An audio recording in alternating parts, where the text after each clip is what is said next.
उत्तिष्ठ शङ्खवरदाभयचक्रहस्ते उत्तिष्ठ कोलमुनिवन्दितपादपद्मे उत्तिष्ठ चारुमुखबिम्ब विडम्बिताब्जे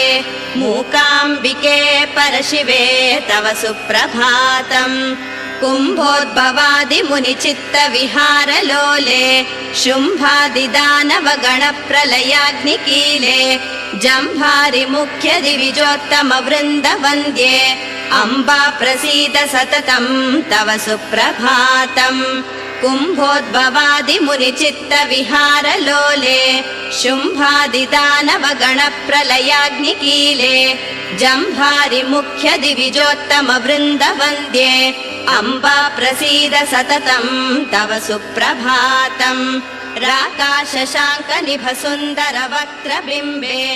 ये कार्णमन्त्रसदने मिथुनस्वरूपे